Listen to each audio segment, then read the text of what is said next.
Je vous retrouve pour le plateau de Regard Croisé. Merci de rester fidèle au programme du soir sur New World. Bienvenue dans ce deuxième numéro de Regard Croisé de cette semaine. Encore 4 sujets à aborder avec nos invités. Nous parlerons d'abord de la Guinée, explosion meurtrière dans un dépôt d'hydrocarbures au port de Conakry.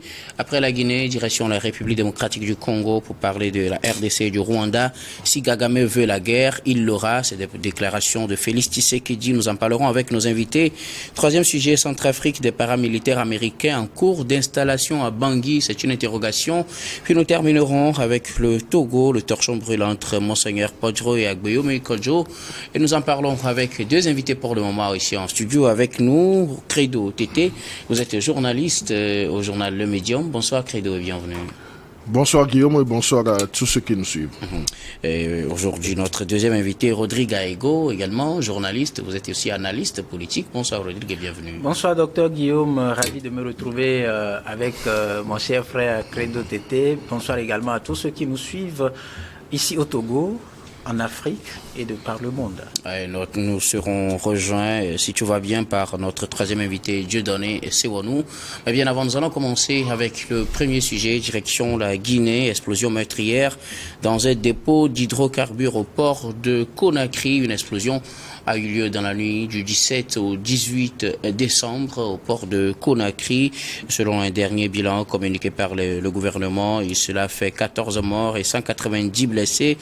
Une immense panachée de fumée a encombré les lieux et des mesures de secours ont été initiées par le gouvernement pour venir en aide aux sinistrés, mais aussi pour pouvoir sécuriser la zone. Coupure de la distribution de carburant dans tout le pays, interdiction de sortie pour ceux qui sont dans les zones riveraines également. Disons journée morte à Conakry également pour cette journée, les établissements scolaires et les services, tout est fermé pour permettre aux services de secours de mieux se déployer et venir circonscrire cet incendie. La Guinée connaît un moment de terrible douleur, 14 morts, 190 blessés. C'est le bilan provisoire annoncé aujourd'hui, Rodrigue. Oui, écoutez, dans un premier temps, je pense que c'est un devoir pour nous de nous incliner devant la mémoire de ces 19 âmes qui sont parties, pas parce que l'heure a sonné, pas parce que ce sont des gens qui étaient malades, mais surpris par cette explosion-là et tout ce qui l'entoure. Il y a quelques mois, le Bénin est passé par là. On a vu des corps calcinés, corps sans vie. Il y a eu des membres amputés, pas par l'intervention chirurgicale à l'hôpital, mais sous l'effet, bien sûr, dévastateur de ces flammes puissantes-là que dégagent ces carburants. C'est vrai, vous l'avez dit tout à l'heure, que les autorités, non, ils ont été surpris par l'événement et c'est maintenant qu'ils sont en train de chercher un pied d'appel.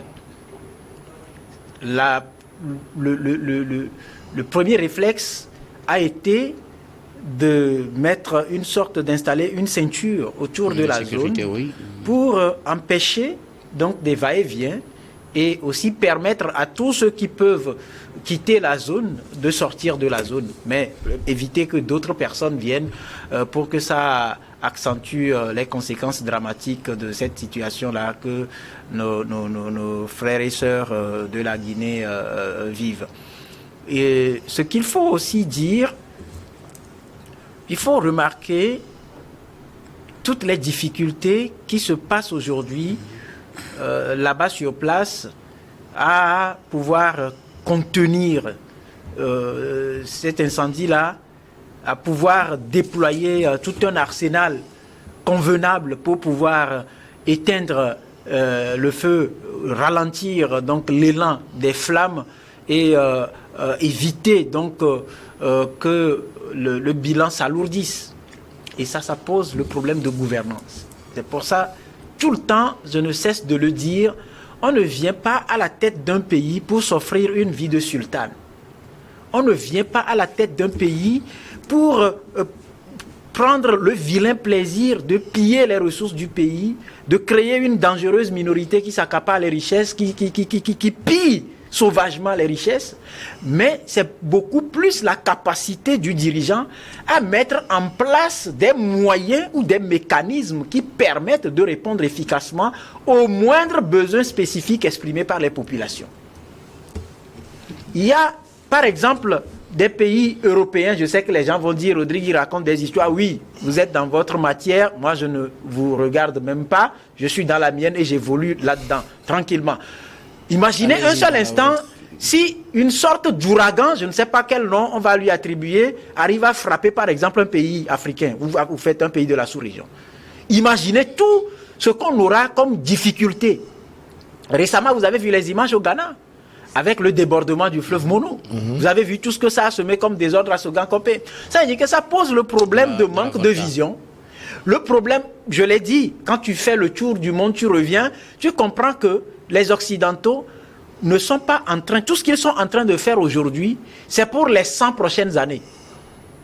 Mais nous, aujourd'hui, l'année là, qui finit là, on n'a même pas fini de régler ces problèmes pour penser à 1 an après ou 2 ans après. Ça veut dire que nous sommes foncièrement en retard. Et c'est une leçon que j'appelle les uns et les autres à tirer de cette situation-là. Parce que la case du voisin brûle, certes, on va aider à éteindre, mais avec quoi? On a vu, quand il y a eu l'incendie du marché du grand marché d'Adalolato ici, il a fallu que les sapeurs-pompiers arrivent du Ghana. Aujourd'hui, on n'a pas encore entendu parler d'une quelconque intervention, par exemple, des sapeurs-pompiers des autres pays pour venir aider à éteindre le feu. Mais tout en pleurant, ça ne nous empêche pas d'interroger nos tares. Ça ne nous empêche pas de reconnaître notre retard. Ça ne nous empêche pas de relever les insuffisances et d'interpeller, attirer l'attention des uns et des autres sur l'importance de rester focus sur l'essentiel utile. Et donc, l'essentiel utile, je l'ai dit tout à l'heure, c'est la capacité du dirigeant d'anticiper les problèmes. Vous avez suivi la dame qui s'est plainte, avec son mari bien sûr, bien blessé. La dame a dit que quand ça a commencé avec l'installation de ce local de stockage de carburant, cet entrepôt-là, mais il disait tous que ça allait être dangereux pour la population. Parce qu'on ne peut pas installer ce genre d'entrepôt au cœur donc, des populations. Et c'est dangereux. Quand je dis que ça doit nous interpeller, ça nous interpelle aussi par rapport aux stations d'essence qui sortent, qui poussent comme des champignons, qui inondent les ruelles, qui se font face, etc. Mais on en a aussi besoin. On en a besoin. On en a besoin, mais je vous assure que on doit tenir compte de plusieurs aspects. On doit être conscient que ça peut provoquer des incendies à un moment donné. Et donc, dans les prévisions, si ça arrivait, qu'est-ce qu'on fait? Quelle serait notre marge de manœuvre? Est-ce qu'on a organisé l'évacuation des populations? Non. Les populations se prennent en charge elles-mêmes. C'est pour ça d'ailleurs que des blessés traînent dans les coins de rue. Si c'était dans un autre pays bien équipé où les installations... Des dispositions sont prises pour les évacuer. Effectivement, dans les premières heures, il est normal que la population... Oui, je parle des premières heures. Je parle des premières heures. C'est tout à fait normal quand un incendie se déclenche comme ça, on n'a pas besoin d'attendre que l'autorité vienne nous évacuer. Chacun cherche un abri en attendant.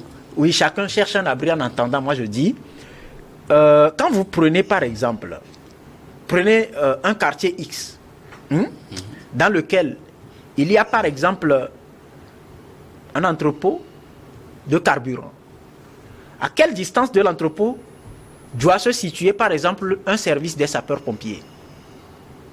Ok, sur ces mesures, d'accord. Non, puisque tu poses la question, à quelle distance? C'est ce qu'on met dans prévention. Parce que quand tu aiguises le couteau, tu dois t'attendre forcément à une coupure, une blessure par ce même couteau. Bon, des fois, on n'est pas forcément coupé. Hein? Non, oui. Mais ça n'exclut pas d'entrevoir, par exemple, comment vous l'appelez, de l'alcool à côté, peut-être des instruments, des outils qu'il faut pour le pansement, un kit de pansement. Quand dans le code de la route, par exemple, on nous demande d'avoir l'instincteur, la boîte à pharmacie, ce n'est pas que automatiquement, quand on prend la route, il va arriver une situation dans laquelle on en aura besoin. Mais c'est justement lorsque ça va arriver, par mégarde, ou lorsqu'on sera surpris par la situation, que ce ne soit pas maintenant qu'on soit en train d'aller chercher le moyen, un moyen palliatif. Merci beaucoup. C'est qu'on l'a déjà. Donc c'est pour ça que j'attire l'attention sur la nécessité, lorsqu'on fait le choix d'installer un matériel qui peut connaître ou provoquer une explosion ou qui peut provoquer un incendie, il faudra qu'on pense à avoir à côté un mécanisme d'intervention lorsque cela arriverait. Merci beaucoup, Rodrigue. Crédit OTT, explosion au port de Conakry. Pour le moment, le bilan fait 14 morts, 190 blessés. Des mesures sont en train d'être prises pour venir en aide aux populations et pour circonscrire l'incendie, pour que cela ne dégénère pas, pour qu'on n'ait pas un bilan trop dévastateur.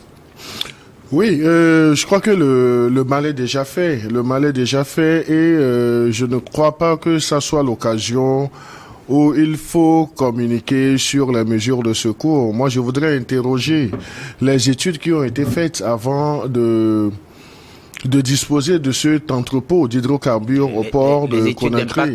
Les études non seulement d'impact environnemental, mais les études en termes de sécurité. En termes de sécurité, est-ce que la zone est facilement accessible aux populations? Si oui, donc là, il ne faudrait pas implanter ce dépôt dans ce milieu. Parce que les hydrocarbures sont tellement,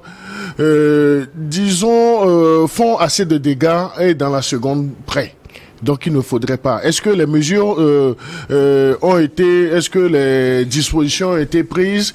Est-ce que des études d'impact ont été réalisées avant d'implanter ce dépôt d'hydrocarbures dans le port de Conakry? Est-ce que tous les acteurs qui devraient intervenir ont été associés à ce projet? Mon cher aîné Rodrigue parlait des sapeurs-pompiers, oui. En parlant de mesures sécuritaires, il y a tout un arsenal, il y a toute une fourchette d'actions à faire avant de réaliser. Lorsqu'on parle de dépôt, en fait, ce n'est pas un genre entrepôt, ce n'est pas un grand magasin, mais est-ce qu'on a des cuves qui puissent sécuriser les hydrocarbures? Parce que les hydrocarbures ont, disons, leur contenant approprié. Oui. Je ne parle, le contenu, ce sont les hydrocarbures, oui. Mais le contenant, ce qui sécurise les hydrocarbures, est-ce que toutes les conditions sont vraiment réunies? Je ne pense pas. Une enquête a été lancée pour situer justement ces responsabilités, connaître les causes et puis déterminer les responsabilités. Oui, et on a également suivi des reportages où les populations ont révélé que avant même d'implanter ce dépôt, qu'il y avait eu des signaux, des alertes qui n'ont pas été prises en compte par les gouvernants. Et c'est là où nous pouvons interroger la responsabilité des gouvernants dans cet état de fait. C'est vrai, le premier responsable de l'état de la Guinée aujourd'hui, c'est le colonel Mamadi Doumbouya. Mais je crois que c'est des responsabilités à divers niveaux. Ceux qui sont spécialistes des hydrocarbures, ceux qui sont spécialistes de ce secteur d'activité et qui ont des délégations de pouvoir ou bien d'exercice de M. Doumbouya doivent être interrogés. Et j'ose croire que les enquêtes vont porter également sur les interrogatoires de ces personnes pour voir si toutes les mesures sécuritaires avaient été envisagées pour qu'on n'arrive pas à cette situation malheureusement. Maintenant, aujourd'hui, le mal est déjà fait. C'est vrai, des enquêtes sont ouvertes, mais il y a déjà eu des pertes en vies humaines. Des pertes en vies humaines jusqu'à une vingtaine, donc je crois que c'est déjà trop et c'est disons l'amateurisme et les conséquences des premiers concernés en termes de responsabilité qu'on est en train de voir malheureusement sur l'autel des décès. Donc c'est une triste situation. nous ne ferons que sur ce plateau envoyer toutes nos compassions au peuple de la Guinée, mais demander à ce que le président, le colonel Doumbouya, puisse taper du poing sur la table et demander des comptes à ceux qui sont concernés par, disons, l'implantation de ce dépôt d'hydrocarbures. J'ose croire que les études d'impact ont été faites, parce que si ça n'a pas été fait, donc je crois que les responsabilités seront aussi vite situées. Ces responsabilités seront situées à la suite d'une enquête qui a été annoncée donc par les autorités guinéennes. Les populations sont pour le moment prises en charge, du moins les blessés dans les centres de santé, et on dénombre pour le moment, comme je le disais, 14 morts, 190 blessés. Nous allons marquer la première pause, puis on revient juste après pour la suite de cette émission.